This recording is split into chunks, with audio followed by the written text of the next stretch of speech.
All right. Good afternoon, everybody. My name is Dana Carr. I am the Executive Director of Leaders of Tomorrow Youth Center.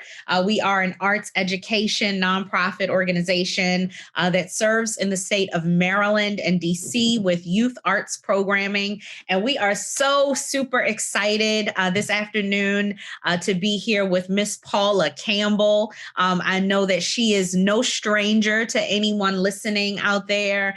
She has had a long career of singing and sharing her music, of acting. And I just learned moments ago that she has also added author to all of the wonderful and amazing things that she's doing. So she's going to spend some time today talking with us about the book, which is If He Wanted to Be There, He Would, which I said I'm going over to Amazon today and getting that because I know some people who need to read that. So yeah.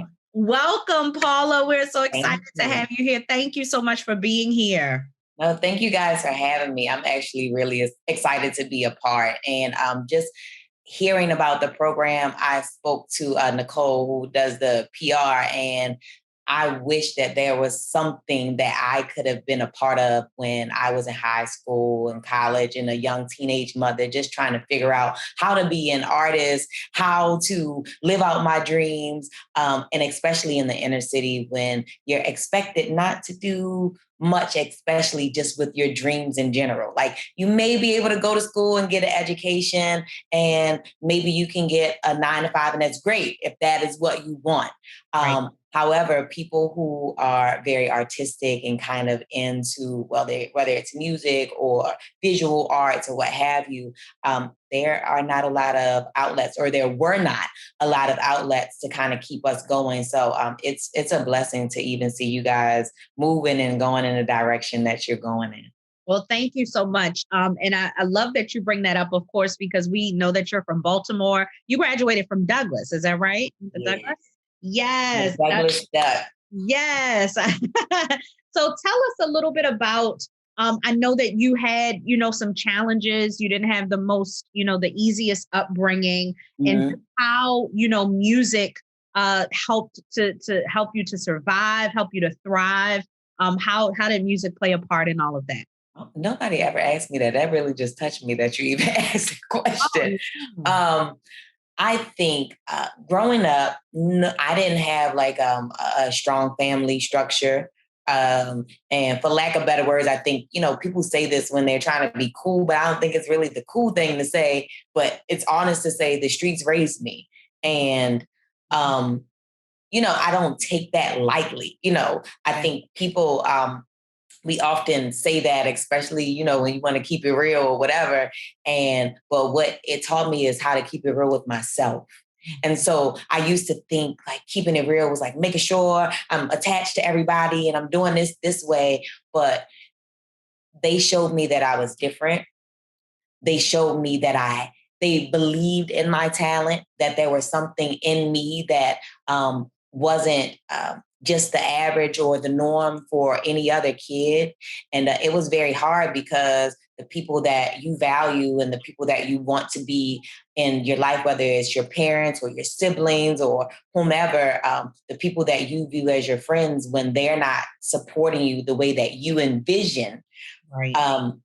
It's hard to kind of really continue to push. So I think it was difficult, but because I had people on the outside who believed in me, it made me want to show all of those individuals who didn't, that I wanted, like, I could do this. And eventually it turned into not the passion of trying to prove them wrong or prove to them what I could do, but to prove to myself. So though it was a difficult, I guess, journey. Yeah. I got there. Yeah. And I love what you say about the streets raising you, because I think that in being familiar with your music and listening to your music, there's a certain level of realness, of authenticity that you bring, to the lyrics, to the melodies, and just even I've talked to other people who, know you and have worked with you, and they say, she's just so real. And so I think that, I think that has to be, just a product of, your upbringing and the experiences that you had. And like you said, just having, Baltimore, you got to have a little street smart. You got to be a little rough around the edges. Be a little rough. So I think that definitely translates into your music and is, why people listen to it and it really resonates with them. Mm-hmm. So tell me a little bit about acting. I am, that's my background. I went to school for the arts for acting. Mm-hmm. So we share that love and that interest. Have you always had an acting bug, so to speak, or is that something more recent? I know you have the new show on TV One. So talk to us a little bit about that. Ironic. I got accepted into the School for the Arts. Nobody made me go. I also got accepted into Douglas, who had an amazing music careers program then. And Douglas was where like all the cool kids went. So I wanted to go to Douglas. Oh, man, so we would have been friends if you went to SA. And so I went to Douglas. But yeah, I've always just like, even as a kid, I would act in the school plays or the recreation center, like all of their plays. So it's always been something that I've done. Okay. I think I am just really over, I guess maybe I want to say the past 10 years, gaining a passion for it as I'm beginning really to understand how it's not really acting, you're really becoming. Like you're becoming something different and you have to become that something different almost instantly. So I've done some plays and I've done some background work and some stand-in work and just kind of being on set, learning the behind the scenes so that I can understand what it means to be an actress. And I think Chandra Corelli from the Gap Band, she played my mother-in-law in a play that I did in 2014 or 15. And it was a great play. And Sean Baker, who's he's an up and coming actor as well, but he played my husband. And I hated who my character was. And it was Melody. She was such a pushover. Well, she wasn't really a push. She just whined about everything. Like she was so blessed, but everything was like, I know. And I was like, this is not me. I can't do this. And I don't want to do this. And I was just so upset having to like become her. And you could tell that it wasn't authentic. Like, I'm just like, yeah, I'm the girl that's going to be like, no. And thank you. I appreciate it. Right. And right. Chandra and Sean would rehearse with me offset and, after hours. And Chandra pulled me to the side one day and she said, here's the thing. You keep saying that this is not you. This is not who you are. Mm-hmm. You're not on stage as Paula. You're on stage as Melody. And if you can't be Melody and if you can't take on her characteristics, then it's not the part for you. And she had to tell me that in order for me to really understand that, oh, so I am this person who cries and whines and who's ungrateful and I have to be that. And I think that's the first time I really understood like having to pray yourself into a character and like pray yourself out of one. But more recently, we actually shot season 11, I think it's episode 3 that I did for a TV One's Fatal Attraction. And that's a true crime story. And I've been trying to get on Fatal Attraction since like 2013. Love the show. Love it. Yeah, like I'm just like, oh, I just want to do it. Like, I just want to do it because I used to watch it all the time. Yeah. And it's true crime. So this really happened. But when they called me back, I was just so ecstatic and like, oh, I get to do it. And, okay, I'm the victim. And Lauren Taylor's story is so touching because she was a troubled young lady. And then someone that she trusted murdered her because they were having an affair and she was going to tell his wife. And so he murdered her and then strangled her and burned her body because she was going to tell his wife. And I did research before going to set. And the first scene we shot, I'm like laying out in the park. And, I have like the makeup on because I'm burned. Right. And, so I'm just like, oh, this is weird. And I see like the ants and stuff kind of like walking around. And I'm just like, yeah, so they're getting the shots. But it wasn't until they actually zipped me up in the body bag that I realized I said, oh, it happened. Wait. Oh, wow. Yeah. Yeah, this really happened to someone. Yeah. I'm sorry, my screen went down. This really happened to someone, and this person was murdered, and I'm laying here like happy to be acting, but in the same token, something this drastic actually happened to this person, and I have to feel it. So the remainder of filming, I really felt sad. Like I was so depressed doing that. And I really understood like having to pray yourself into a part, really researching, really becoming the actress, and taking responsibility for the character. Yes. And I will add, what's important too is that you have to be able to then come out of that, right? And go back to Paula, so that, like you said, you don't, go home and sort of carry the character, with you, especially when it's a character like the one that you had to play. Right. And you can't go and function and do the things that you need to do. Because like you said, you're just like in this sad state, you know what I mean? So you got to be able to go in, and then you got to be able to come out of it too. Yeah. So yeah, that's great. Well, when will it air? Do you have any information about that? So it aired on the 5th, and then it aired this past Monday. I keep saying I'm going to do a watch party on Facebook, but I've been busy, so I won't be able to do it until next week. And I know they do a lot of reruns and repeats on TV One for Fatal Attraction, but the repeat, they did it 3 times on Monday, and I'm sure they'll do it throughout, the rest of the season. I'm not sure when it comes up next though, but I'll keep you posted when I do. I will do a watch party because people have been asking, so I will do one. I just kind of don't want to give a date because I haven't been able to get around to it yet. Yeah, no worries. Well, yeah, when you have the date, just share it with us, and we'll make sure that we share it with everyone.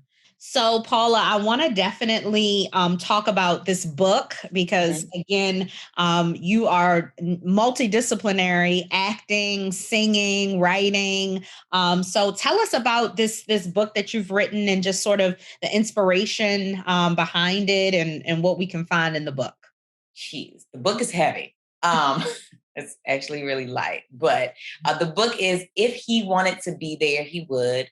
The subtitle is 6 Steps to Push Past the Breakup. Now, I did researches, I did some online psychology classes, and then personal experience is really what prompted me to write the book. But even with that experience, again, I decided to make sure I did research, I understood, I did some counseling, I did some online classes, just so that I could give honest and factual information, but my way. So If He Wanted to Be There, He Would really speaks to how oftentimes we as women see signs, whether it's in the very beginning where a man says he doesn't want a relationship right now. And, you might be the person, but this is not what he wants right now, or he's not giving you the time and the attention or the respect, whatever it is that you deserve.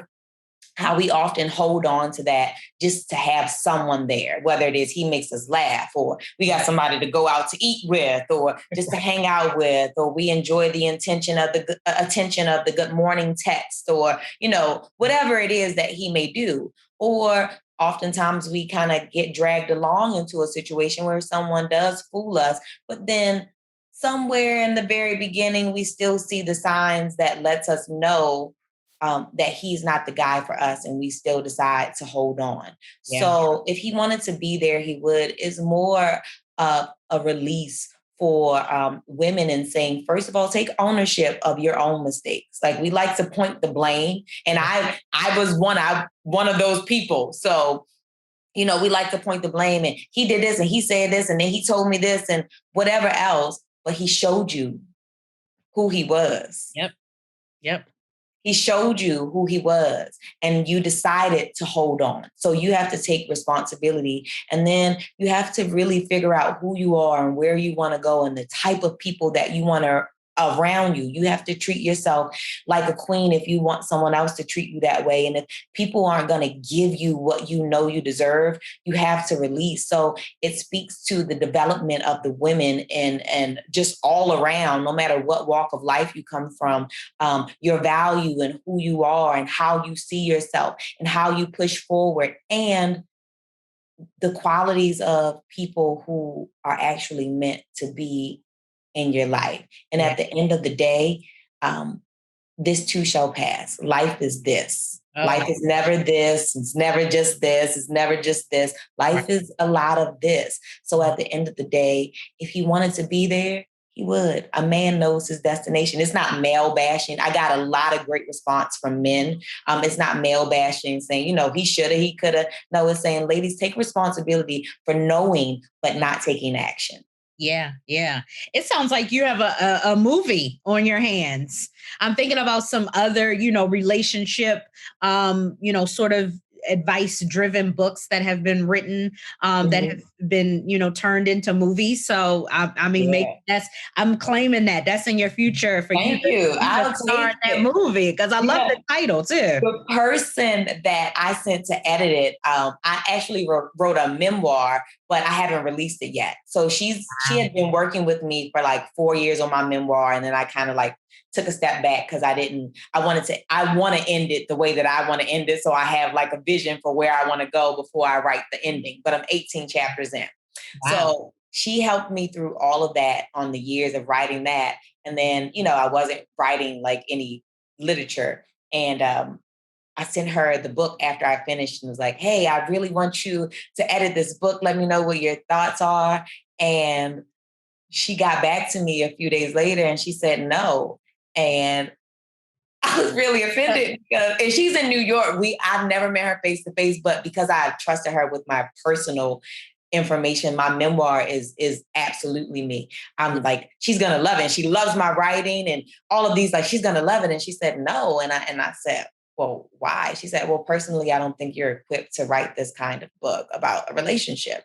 And she said, well, what qualifies you? And I was like, well, I've done a lot of research. Like I have books of research. I've done classes. I had to do counseling and I said more than anything, my personal experience. And she said, well, like, I think it's great writing, but this is something that Iona Van Zant should write, not something that Paula Campbell should write. So I was offended initially. And then I thought about it. I said, so you read my book and Iona Van Zant should write my book because she's qualified, but I shouldn't because you don't deem me as experienced or noted or known enough. And so hopefully there'll be a lot of success for it. Like I want to do a re-release and add a little more because it's a very short book. It's like I think like 90 some pages all together. And there's a Q&A in the back to really kind of like gauge where you were, if you got something just from the talk. But it's very much your girlfriend talk. I'm very direct when I speak. So it's to the point. Like, girl, you gonna get to this point or not.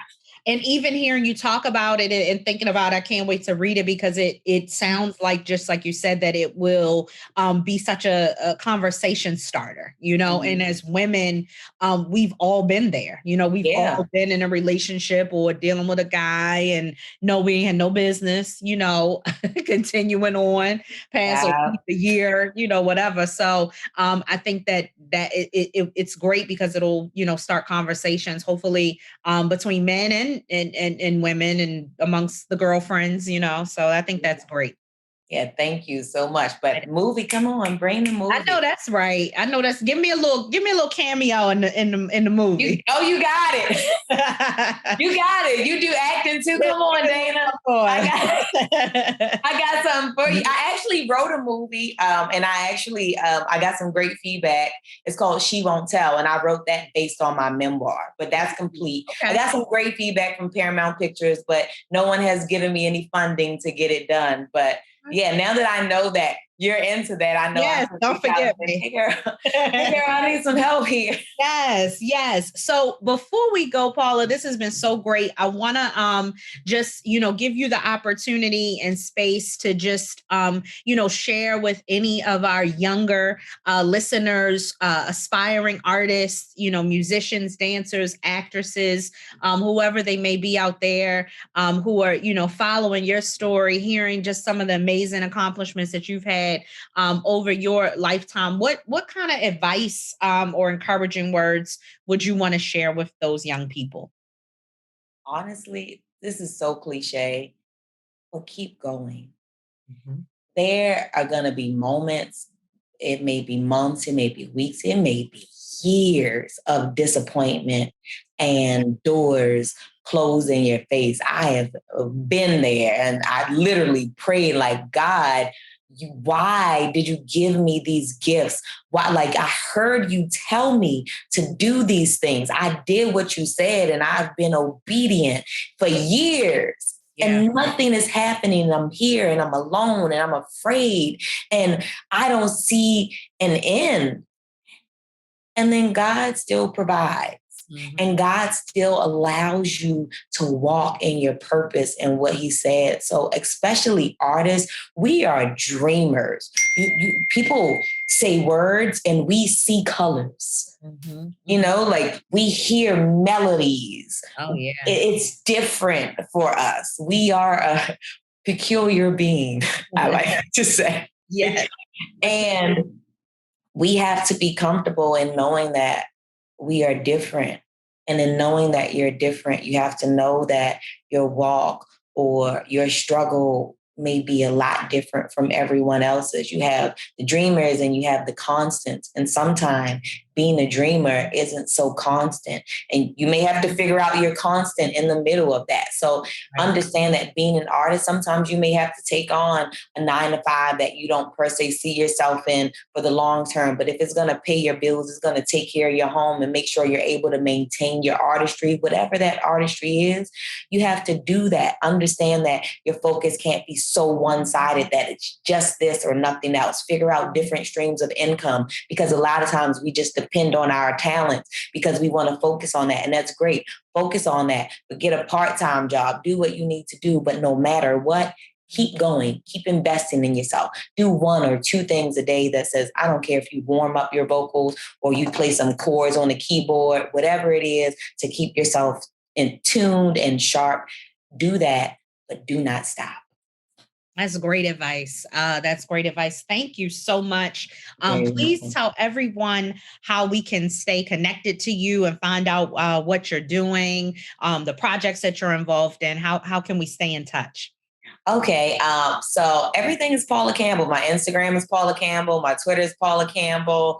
I think my Snapchat is like Paulie Lucas. That's my grandfather's name. Don't judge me. Okay.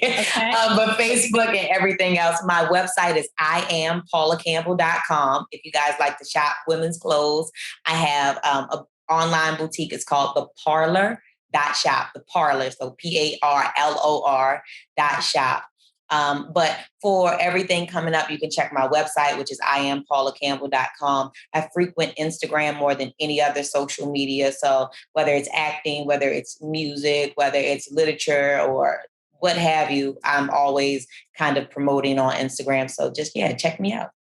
Okay, great. Well, thank you so much again for your time. We're so excited and grateful to be connected to you. And we will be following and watching and just, being a part of your journey. So thanks again for taking the time to talk with us. Thank you so much. I so appreciate it. All right. Take care. All right. Bye, Dana.